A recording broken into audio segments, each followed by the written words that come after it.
Ne quitte pas quelqu'un de bien pour quelqu'un que tu crois meilleur. Voici l'histoire d'Angela. À Accra, au Ghana, vit Angela. Une jeune femme de 25 ans, jolie, polie et très respectueuse. Elle a terminé l'université et passe ses journées à déposer son CV dans les entreprises de la ville, espérant décrocher un poste. Malgré tous ses efforts, elle n'a jamais trouvé de travail stable. Angela partage sa vie avec Joseph, un jeune homme simple et amoureux. Ils sont ensemble depuis plus de 3 ans, très complices et inséparables. Mais un obstacle plane sur leur relation. Joseph n'a pas fait de longues études. Contrairement à Angela, il n'a pas obtenu son bac et travaille comme mécanicien. Malgré tout, il s'occupe d'Angela avec amour et lui répète souvent « Je t'épouserai un jour, Angela. Je vais te sortir de la maison de tes parents. » Angela sourit toujours et répond « J'attends ce moment avec impatience. » Un matin, alors que Joseph dort encore, son téléphone sonne. C'est son oncle qui l'appelle. « Joseph, dans l'entreprise où je travaille, on cherche un employé. Mais il faut avoir un bac +3 et parler couramment anglais. » À moitié endormi, Joseph répond. « Tonton, mais je n'ai même pas le bac. Je ne pourrai pas postuler. » « Dommage, le poste est vacant, » rétorque son oncle. Joseph pense aussitôt à Angela. Elle a tous ses diplômes et parle bien anglais. Il rappelle son oncle. « Tonton, j'ai quelqu'un qui pourrait occuper ce poste. Ma copine, ma future femme. Si elle travaille là-bas, c'est comme si c'était moi. » « Tu es sûr de vouloir mettre ta copine dans un poste comme ça ?» demande l'oncle. « Oui, tonton. Elle est incroyable et elle le mérite. »« D'accord. Dis-lui de venir demain à 10h, conclut son oncle. Le soir même, Joseph annonce la nouvelle à Angela. Ils sautent de joie, sans se douter que leur vie va bientôt changer. Le lendemain, Angela se prépare, l'esprit plein d'espoir. À son arrivée, elle est embauchée rapidement. Elle apprécie son poste et s'y rend tous les jours, du lundi au samedi. C'est là qu'elle rencontre Marine, une collègue avec qui elle devient très amie. Elles passent presque toute leur journée ensemble, au travail et parfois après. Mais le nouveau travail d'Angela crée peu à peu un déséquilibre dans sa relation avec Joseph. Avant, ils se voyaient presque tous les jours. Maintenant, à peine une fois par semaine. Ce que Joseph ignore, c'est qu'Angela attire l'attention de beaucoup d'hommes dans l'entreprise. Mais surtout celle du PDG, un homme charismatique que tout le monde appelle respectueusement Monsieur Bobby. Il commence à lui faire des avances et à lui offrir des cadeaux. Angela n'y prête pas attention au début, fidèle à Joseph. Mais Marine, sa nouvelle amie, insiste. « Si tu sors avec le PDG, il t'offrira tout ce que tu veux. Je ne sais pas ce que ton copain peut te donner, mais ce n'est sûrement pas le PDG. Regarde comme il te couvre de cadeaux. Il veut vraiment que tu deviennes sa femme, et toi tu restes avec un mécanicien qui ne pourra jamais te donner ça ?» Petit à petit, Angela se laisse influencer. Elle commence à sortir en secret avec le PDG, sans rien dire à Joseph, qui lui fait entièrement confiance. Peu à peu, elle se sent attirée par Monsieur Bobby. Séduisant, charismatique et extrêmement riche. Elle s'éloigne doucement de Joseph, qui pense que tout cela est simplement dû au travail. Mais quelques mois plus tard, leur relation s'intensifie. Un jour, Monsieur Bobby lui fait une demande inattendue. « Angela, je veux faire de toi ma femme. Tu hériteras de tout ce que j'ai. Tu me plais énormément. Je veux que tu possèdes toute ma richesse. » Angela, troublée, reste sans voix. « Bon, je ne dis pas non, mais je vais y réfléchir. » Le soir même, Angela se retrouve dans un restaurant avec Marine. « Marine, le PDG m'a demandé en mariage. Je ne sais pas quoi faire. Comment vais-je annoncer à Joseph que je veux épouser un autre homme ?» D'un ton sec, Marine lui répond. « On s'en fout. Il ne t'apportera jamais rien de toute façon. Monsieur Bobby, lui, peut tout te donner. Tu vas devenir une femme de valeur. Ne tarde pas trop à répondre. Ce genre d'homme change vite d'avis. » Angela passe toute la nuit à réfléchir. Dès le lendemain matin, très tôt, elle se rend dans le bureau de Monsieur Bobby. En le regardant droit dans les yeux, elle déclare « J'accepte votre demande en mariage. J'accepte de devenir votre femme. » Ravi, Monsieur Bobby la prend dans ses bras. « Quelle merveilleuse nouvelle! Nous allons nous marier cette semaine. Je viendrai voir tes parents pour la dot dès dimanche. » À ce moment-là, Joseph n'est au courant de rien. Pour lui, Angela est simplement très occupée par son travail. Mais le dimanche suivant, Monsieur Bobby vient réellement chez les parents d'Angela pour la dot. C'est une énorme fête. Tout le quartier est en ébullition. Ce sont les voisins qui préviennent Joseph. « Ta copine est en train de se faire épouser. » Pour lui, c'est impossible. Une mauvaise blague. Il court alors jusqu'à la maison d'Angela, et ce qu'il voit lui brise littéralement le cœur.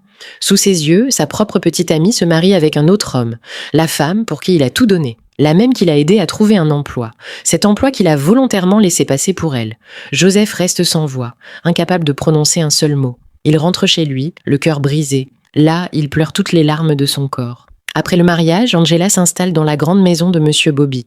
Elle oublie totalement Joseph, son ancienne vie et toutes ses promesses. Ses souvenirs sont balayés. Désormais, elle est Madame Bobby, l'épouse du PDG. Et tout change pour elle. Voiture flambant neuve, vêtements de luxe, bijoux étincelants. Un soir, en rentrant, Bobby lui dit « Tu es la femme du chef maintenant. Tu n'as plus besoin de te fatiguer au bureau. Je vais t'ouvrir tout ce que tu veux. Mais je ne veux plus te voir au travail. » Au début, Angela sourit. Elle pense avoir enfin trouvé le confort et la stabilité dont elle rêvait. Mais très vite, quelque chose la dérange. Depuis qu'elle vit dans cette maison, Bobby ne la touche pas. Pas une seule fois, pas un seul geste tendre. Au début, Angela ne s'inquiète pas. Elle se dit simplement, il est débordé par ses affaires. Mais les semaines passent. 3 mois déjà, et rien ne change. Pas un mot doux, aucune intimité. Alors une question s'impose à elle. Est-ce vraiment ça, le mariage que je voulais ? Le Bobby charismatique qui la séduisait au travail semble avoir disparu. Celui qu'elle a épousé paraît être un tout autre homme. Ses journées sont longues, solitaires, étouffantes dans cette immense maison silencieuse. Seule la présence discrète de Madame Sandrine, la vieille domestique au visage fermé et agité, lui rappelle qu'elle n'est pas complètement isolée. Un jour, rongée par l'ennui, Angela décide de visiter chaque recoin de la maison. Elle ouvre chambre après chambre, salon après salon, dressing après dressing. Tout respire la froideur et le vide, jusqu'à ce qu'elle tombe sur une porte étrange cachée au fond d'un couloir. Une porte lourde, ancienne, différente des autres. Elle tente de l'ouvrir, bloquée. Elle insiste, pousse de toutes ses forces. Dans ce silence oppressant, une petite voix intérieure lui souffle de ne pas le faire. Mais une autre, plus forte, plus obscure, lui commande. « Ouvre-la ! Il y a un secret ici. Un secret que tu dois découvrir. » Alors elle pousse encore. La porte résiste, puis s'entr'ouvre dans un long grincement profond. Angela pénètre dans la pièce. L'air est froid, lourd, poussiéreux. L'obscurité règne. Au fond, elle distingue 2 pierres tombales. Elle s'avance, tremblante. Sur la première, elle lit « Anaïs, 1989 à 2017 ». Juste à côté, une autre pierre. Elle approche, le cœur battant. Angela, 2001 à 2025. Elle recule, suffoquée. Elle relit. Encore. C'est bien son nom. C'est bien sa date de naissance. Et sa date de mort. Mais elle est vivante. Alors comment cela est-il possible ? Et qui est cette Anaïs, morte depuis 2017 ? Son cœur s'emballe. Elle veut prier. Mais aucun mot ne sort de sa bouche. Et c'est à ce moment précis qu'elle entend derrière elle une voix grave murmurer « Qu'est-ce que vous faites ici, madame ?» Terrifiée, Angela se retourne brusquement. C'est Sandrine, la dame de ménage. Affolée, Angela s'écrie « Sandrine, regardez ! C'est mon nom. C'est mon nom gravé sur cette pierre tombale. » Sandrine la fixe de ses yeux sombres, puis répond d'une voix grave, presque menaçante. « Madame, vous n'auriez jamais dû entrer dans cette pièce. » Elle ajoute rapidement, le ton pressant. « Sortons vite, avant que Monsieur Bobby ne revienne. » Sans plus attendre, les 2 femmes quittent la pièce mystique. Le souffle court, Angela sent son cœur battre à tout rompre. Sandrine referme la lourde porte derrière elle. Elle la verrouille avec un geste ferme, puis détourne le regard, comme si elle venait de refermer un secret qu'il valait mieux ne jamais découvrir. Une fois dans le salon, Sandrine s'adresse à Angela. « Madame, vous avez commis une erreur grave. Si monsieur apprend que vous êtes rentrée dans cette chambre, vous allez perdre la vie. » Bouleversée, Angela murmure. « Sandrine, je viens de voir ma date de décès. Dites-moi, qu'est-ce qui se passe dans cette maison ?» Sandrine, froide, répond « Je ne peux rien vous dire. Sachez juste que si vous voulez rester en vie, vous devez faire comme si vous n'aviez rien vu. » Puis elle s'en va, sans ajouter un mot. Angela retourne dans sa chambre et s'enferme. Elle pleure toutes les larmes de son corps. « Dans quoi je me suis mise, mon Dieu ? Est-ce que je vais réellement mourir ?» Elle se change à toute vitesse et sort de la maison. Au petit restaurant, elle appelle Marine. « Allô, Marine ? Rejoins-moi vite au resto. J'ai quelque chose d'important à te dire. » « J'arrive tout de suite, » répond Marine. Assise au restaurant, Marine demande « Mais qu'est-ce qui se passe ?» Angela lui répond « Je ne peux pas te montrer mes yeux, j'ai trop pleuré. Je viens de découvrir 2 tombes dans une des chambres de la maison de Bobby. » Angela poursuit, la voix tremblante. « Et sur l'une d'elles, il y a mon nom, ma date de naissance et une date de décès. Je ne sais plus quoi faire. Tu dois m'aider à comprendre ce qui se passe. » Marine, choquée, écarquille les yeux. « Mais c'est grave, cette histoire. Je dois voir ça de mes propres yeux. Viens, je t'emmène. Bobby n'est pas encore rentré. » Marine accepte. Les 2 jeunes femmes montent dans la voiture et foncent vers la maison de Bobby. À leur arrivée, elles entrent. Dans le salon, Madame Sandrine est là, occupée à nettoyer. « Madame Sandrine, je vous présente mon amie. Elle s'appelle Marine. » « Ne faites pas attention à nous. Sandrine lève les yeux et esquisse un léger sourire. Enchantée de vous connaître, Marine. Sans plus attendre, les deux femmes se dirigent, le cœur battant, vers le couloir où se trouve la mystérieuse chambre. Soudain, Marine brise le silence. « Dis-moi, Angela, ça ne te dérange pas d'avoir une femme comme ça dans ta maison ? Elle est jeune, belle, à peine plus âgée que toi. » Angela s'arrête net, stupéfaite. « Quoi ? Mais qu'est-ce que tu racontes ? Elle pourrait avoir l'âge de ma grand-mère. Et toi, tu la qualifies de jeune ? » Marine fronce les sourcils, choquée. « La femme que je viens de voir dans ton salon, elle a à peine 25 ans. Radieuse, élégante, presque irréelle. » Angela, intriguée, répond. « Attends, tu plaisantes ? Moi, je vois une femme d'au moins 66 ans. » Marine recule d'un pas, troublée. « Mais comment c'est possible ?» Angela, le souffle court, murmure. « Depuis que je suis dans cette maison, je passe mes journées avec elle. Jamais je n'aurais imaginé que tu puisses la voir autrement. Pour moi, c'est une vieille femme. » Le visage de Marine se crispe. Elle secoue la tête, puis recule davantage. « Non, non, non, Angela. Ça devient trop mystérieux à mon goût. Je ne peux pas continuer.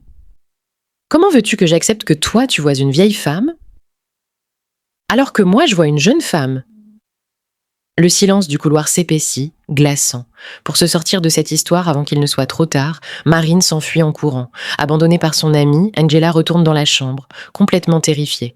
Un peu plus tard, Bobby rentre. Angela est obligée de faire comme si tout allait bien, pour ne pas se faire démasquer. Le lendemain matin, Bobby quitte la maison très tôt pour aller au travail. Toujours enfermée dans sa chambre, Angela ne sait plus quoi faire. Elle aperçoit Sandrine qui continue de nettoyer. Mais désormais, elle ne sait même plus qui est cette femme. Amie, complice, illusion. Tant de questions l'assaillent. Marine ne répond plus à ses appels non plus. Angela est seule. C'est alors qu'elle prend une décision. Elle prend sa voiture et file vers son ancien quartier. Arrivée devant le garage de Joseph, elle le voit et tombe à genoux. « Joseph, pardonne-moi pour ce que je t'ai fait. Je regrette de tout mon cœur. » Joseph, les larmes aux yeux, lui répond « Je t'ai déjà pardonné, Angela. Maintenant, retourne chez ton mari. » Mais Angela secoue la tête. « Je ne peux pas, Joseph. C'est un sorcier. J'ai découvert 2 pierres tombales dans sa maison. Sur l'une d'elles, il y a mon nom et une date de décès. Tu dois m'aider, sinon je vais mourir. » « La date sur cette pierre, c'est pour cette année ?» demande Joseph. Angela lui raconte toute l'histoire, jusque dans les moindres détails. La chambre interdite, les pierres, Sandrine, ni tout à fait jeune, ni tout à fait vieille, et le comportement étrange de Bobby. Joseph reste silencieux un instant, puis finit par dire « J'accepte de t'aider. Je t'emmène voir un vieux sage du quartier. » Ils vont voir ce vieux sage et lui expliquent tout en détail. Le sage ferme les yeux un instant, réfléchit, puis répond. La tombe retrouvée dans cette chambre est celle de l'ancienne femme de Bobby. Cette femme, c'est Sandrine. Elle aura été sacrée par Bobby pour obtenir tout le pouvoir qu'il possède aujourd'hui. Et toi, Angela, tu étais prévue pour être le second sacrifice. En te mariant avec lui, tu as déjà hypothéqué ta vie. Là où tu es physiquement, c'est encore ton corps. Mais ton esprit est déjà lié à cette tombe. Le sage ajoute d'un ton sombre, « Même si tu t'enfuis, la mort te suivra partout. La seule façon pour toi de rester en vie est de remplacer ton esprit par un autre. Alors, ton esprit pourra réintégrer ton corps. Mais pour cela, il faudrait qu'une personne accepte de se sacrifier à ta place. Même si Angela tente de s'enfuir, elle mourra dans cet endroit. La seule manière pour qu'elle reste en vie est de remplacer son esprit par un autre. Ce n'est qu'à ce moment-là que l'esprit d'Angela pourra revenir dans son corps et qu'elle pourra survivre. » Joseph, inquiet, interroge le vieux sage. « Grand sage, n'y a-t-il vraiment aucun autre moyen pour qu'elle puisse survivre ?» Le sage le fixe un instant, sage et grave. « Je vous l'assure, non. Celle que vous voyez là n'est plus qu'un corps, son esprit n'y est plus. Elle n'a plus d'énergie, rien, il est déjà lié à sa tombe. Si vous voulez vous sacrifier à sa place, voici ce que vous devez faire. Entrez dans cette maison, rendez-vous dans la chambre en question, mettez-vous à genoux devant la pierre tombale et prononcez ces mots. Je me sacrifie pour l'esprit qui demeure dans cette tombe. À cet instant, votre esprit remplacera celui de cette jeune femme. » Joseph, la voix serrée par l'émotion, répond « Merci infiniment, grand sage. Merci pour votre aide. » Les 2 jeunes se lèvent et quittent la maison du sage. Dehors, Angela fond en larmes. « Qu'ai-je fait ? Je n'aurais jamais dû écouter Marine. » Surpris, Joseph demande « Qui est cette Marine ?» Angela sanglote et répond « C'est ma collègue au travail. C'est elle qui m'a poussée dans les bras de Bobby. C'est à cause d'elle que je me retrouve dans cette situation. » Joseph répond, la voix lourde mais calme. « Elle a peut-être pu t'influencer, mais ce sont tes choix. J'ai tout donné pour toi. Même quand je n'avais rien, je me débrouillais pour t'offrir le meilleur. Et toi, tu as préféré quelqu'un d'autre? Tu ne peux pas rejeter tes erreurs sur la tête d'une autre personne. Tout ce qu'elle a fait, c'est te donner son point de vue. Il marque une pause, cherche ses mots, puis ajoute « Je vais réfléchir à toute cette situation et essayer de trouver une solution. Je te rappelle demain. » Angela en sanglots le supplie. « Ne m'abandonne pas, s'il te plaît. Ne me laisse pas seule dans cette situation critique. Rentre chez toi. Fais comme si de rien n'était. Ne pose pas de questions. Comporte-toi naturellement. Et demain, on trouvera une solution. » Angela monte dans sa voiture et repart vers la maison de Bobby. Pendant ce temps, Joseph reste chez sa mère, dévasté. Il marche seul dans sa chambre et fond en larmes, incapable de savoir quoi faire. Sa mère, entendant les sanglots, frappe et entre. « Joseph, qu'est-ce qu'il t'arrive ?» Il répond, la voix tremblante. « Elle est revenue. »« Angela est de retour ?» Sa mère le regarde, indignée et blessée à la fois. « Même si elle est revenue, mon fils ? Elle t'a humilié dans tout le quartier en t'abandonnant pour un autre homme. Tu vas vraiment accepter de la reprendre après ça ? » Joseph tente d'expliquer. « Non, maman. » Sauf que cette fois, ce n'est pas seulement une histoire de cœur. L'homme qu'elle a faim à épouser est un sorcier. Elle regrette de l'avoir épousé. Et maintenant, elle risque de mourir. Il faudrait que quelqu'un se sacrifie à sa place pour qu'elle vive. La mère s'approche, la colère mêlée à la peur. « Si tu oses te sacrifier pour cette fille, je jure que je considérerai que je n'ai jamais eu de fils. Je t'effacerai de ma mémoire. » Elle reprend, la voix plus froide. Elle ne regrette pas de t'avoir abandonné. Elle regrette d'avoir épousé un mauvais homme. Il faut savoir faire la différence. Que l'amour ne te rende pas naïf. Que l'amour ne te rende pas stupide. Donne ton amour à quelqu'un qui te le rend. Tu ne peux pas te sacrifier pour quelqu'un qui t'a déjà prouvé que tu ne valais rien à ses yeux. Joseph reste figé, déchiré entre la colère, la honte et l'amour. Le silence s'installe, lourd, pendant que la décision approche. Bon, je suis assez grand pour prendre mes propres décisions. Je vais y réfléchir. Il ferme la porte, s'allonge sur le lit et continue de pleurer, espérant trouver une solution. De son côté, Angela arrive chez elle. Elle n'a plus rien à perdre et prend son courage à deux mains. Elle s'assoit à côté de Madame Sandrine et lui dit « Tu peux reprendre ta forme normale. J'ai tout découvert. Tout ce que je te demande, c'est ton aide. Aide-moi à sortir de cette situation. Raconte-moi ton histoire. » Madame Sandrine reprend alors sa forme de jeune fille et dit « Tu as découvert le secret, je crois. J'étais l'ancienne femme de Bobby. C'est ce qui l'a tué pour obtenir le pouvoir. Nous étions pauvres tous les deux, on n'avait rien, et on s'aimait comme ça. Mais un jour, il en a eu marre. Il a décidé de me sacrifier pour devenir riche. Si je suis encore là, c'est parce que mon esprit n'est pas en paix. Car mon âme et mon esprit sont emprisonnés ici. Mais désolée, ma sœur, je ne peux pas t'aider. Ton esprit est déjà sacrifié. Le seul moyen, peut-être, ce serait que Bobby meure. Et peut-être qu'à ce moment-là, ton esprit sera libre. » Soudain, Bobby entre. Angela se lève rapidement, rentre dans la chambre et fait semblant de dormir. Bobby, pensant qu'Angela dort, se tourne vers le ciel et murmure « C'est demain à minuit, grand chef.